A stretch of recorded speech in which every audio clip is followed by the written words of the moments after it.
అందరికీ నమస్కారం.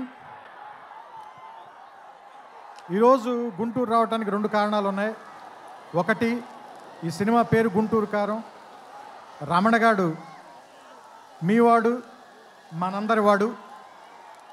సో అందుకని మీ అందరి మధ్యలోని ఫంక్షన్ చేయాలని ఆయన ఇక్కడికి చాలా షూటింగ్లో విపరీతంగా అలసిపోయిన తర్వాత కూడా వాంటెడ్గా గుంటూరు ప్రజలను కలవటానికి వచ్చారు. సో అందుకని మీరు కొంచెం డిసిప్లిన్ పాటిస్తారని, పోలీసు వారికి సహకరించాలని మనస్ఫూర్తిగా కోరుకుంటున్నాను. ఎందుకంటే వాళ్ళు చాలా అలసిపోతున్నారు పోలీసులందరూ. నేను చాలాసేపటి నుంచి చూస్తున్నాను. చాలా త్వరలో మీకు ఉంచేద్దాం ఈ విషయాన్ని. రెండో విషయం, సూపర్ స్టార్ కృష్ణ గారు తెలుగు సినిమాలో విడదీయలేని ఒక అంతర్భాగం. అలాంటి ఒక గొప్ప మహానటుడు, మహామనిషి. ఆయనతోటి నేను నేరుగా పనిచేయలేకపోయాను, కానీ ఆయన పనిచేసిన సినిమాకి నేను ఒక రైటర్ దగ్గర, పోసాని మురళి గారి దగ్గర అసిస్టెంట్గా పనిచేశాను ఆయనకి. సో ఆయనతో డైరెక్ట్గా పరిచయం కలిగినటువంటి సందర్భం ఒకటి మాత్రమే. ఆ తర్వాత నేను అతడు కలేజాల సినిమాలు తీసినప్పుడు ఆయనతో మాట్లాడడం, ఆయనతో గడిపిన ప్రతి క్షణం కూడా నాకు చాలా చాలా చాలా అపూర్వమైంది, అమూల్యమైంది. సో అంత గొప్ప మనిషికి పుట్టినటువంటి మహేష్ గారు ఇంకెంత అదృష్టవంతులు అని అప్పుడప్పుడు అనిపిస్తూ ఉంటుంది. ఎందుకంటే ఆయన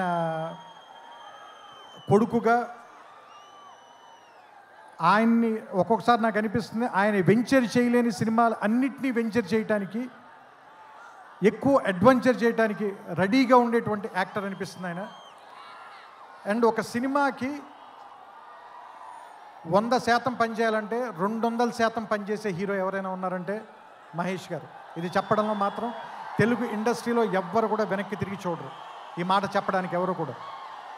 అండ్ నేను అతడు పనిచేసినప్పుడు ఎలా ఉన్నారో, కలేజా పనిచేసినప్పుడు ఎలా ఉన్నారో, ఈరోజు కూడా అలాగే ఉన్నారు. అంటే 25 సంవత్సరాలని మీరు అంటున్నారు, కానీ నాకైతే ఒక 2-3 సంవత్సరాలు కానీ క్రితమే ఇంట్రడ్యూస్ అయినటువంటి హీరోలాగానే అనిపిస్తున్నారు.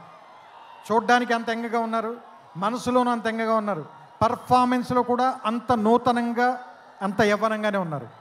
ఆయనకి మరిన్ని వసంతాలు ఉండాలని, ఆయన్ని కృష్ణ గారి తరఫున మీరందరూ ఆయన వెనకాల ఉండాలని, ఆయన ఆశీర్వదించాలని మనస్ఫూర్తిగా కోరుకుంటూ, జనవరి 12వ తారీఖున థియేటర్లో కలుద్దాం. ఈ సంక్రాంతిని చాలా గొప్పగా జరుపుకుందాం, ఆనందంగా జరుపుకుందాం, రమణ గారితో కలిసి జరుపుకుందాం. Thank you. నమస్కారం.